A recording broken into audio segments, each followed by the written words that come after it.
Uroligt hjerte anvendes som et medicinsk begreb for hjertebanken, arytmi, stigende puls og hjerteflimmer.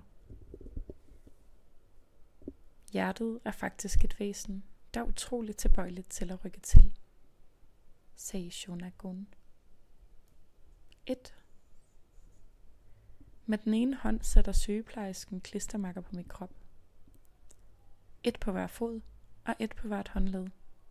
1 nær halsen, 4 eller 5 fordelt på min brystkasse, flest i venstre side, over og under mit hjerte. I den anden hånd holder hun kablerne. Hver har en farve og en kode. C1, C2, C3. Og det ligner jo AUX-stik. Hun plukker dem i klistermærkerne, som om jeg var en iPod. Den unge læge siger, at alt lyder normalt. Hun har tungt mørkt pandehår, som næsten dækker hendes øjne. De stiger ud i luften, mens hun koncentreret lytter til mit hjerte. Selv lukker jeg mine, men jeg kan ikke høre rytmen. Hun siger, at jeg kan slappe af. At det, jeg oplever, er fysisk, men ikke en fysisk fejl. Det banker uro, siger hun. Nervøsitet eller stress måske. Så hun udskriver piller mod bankende hjerte og stigende puls og forklarer mig, at de er helt ufarlige. Hun siger, at jeg ikke skal bekymre mig om de blå mærker på mine ben, som er mange, men små, og tyder mere på uforsigtighed end farlige sygdomme. 2.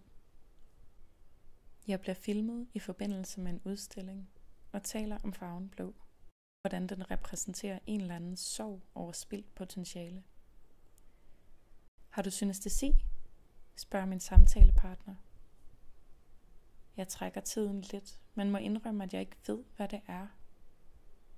Hun forklarer, at det betyder samsansning. Et system, nogle mennesker skaber, hvor visse sanser blandes. For eksempel farver og følelser. Jeg forklarer, at blå for mig klart er søndag, og at søndag er en følelse. 3.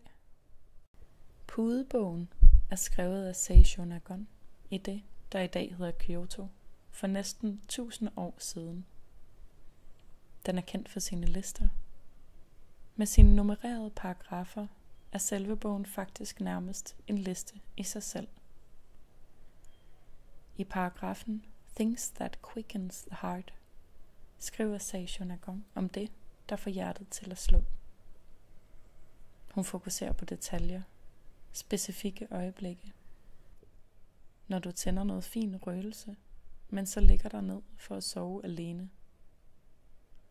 Når du kigger i et kinesisk spejl, som med tiden er dukket til. På en nat, når du venter på, at nogen skal ankomme, kommer der pludseligt et pust af regn, og noget rasler i vinden og får dit hjerte til at slå hurtigt. 4. Jeg tror, at blå er erindringens farve, og at minder, som fotografier, bleges med tiden. 5. Jeg har købt et stetoskop, siger jeg til min kæreste, og viser ham mit genbrugsfund. For nogle dage siden blev vi enige om, at det ville være sjovt at have. Hvorfor det? Spørger han, og jeg bliver vildt irriteret. Du sagde dig selv, du vil have et, smælder jeg. Jeg troede, du mente sådan en, man kigger på stjerner med, siger han. Siger jeg. En stjernekikkert. Vi har begge glemt ordet for teleskop. Samme aften, mens min kæreste sover tungt, banker mit hjerte. Jeg sætter stetoskopet i ørerne og søger efter lyde med metalcirklen på mit bryst. Hjertet er igen ude af takt. Der kommer ekstra slag, som ødelægger rytmen. Jeg lukker øjnene og trækker vejret og tænker, at det mindste har jeg et hjerte, som kan banke, om end ivrigt. Det føles betryggende at lytte til dit slag.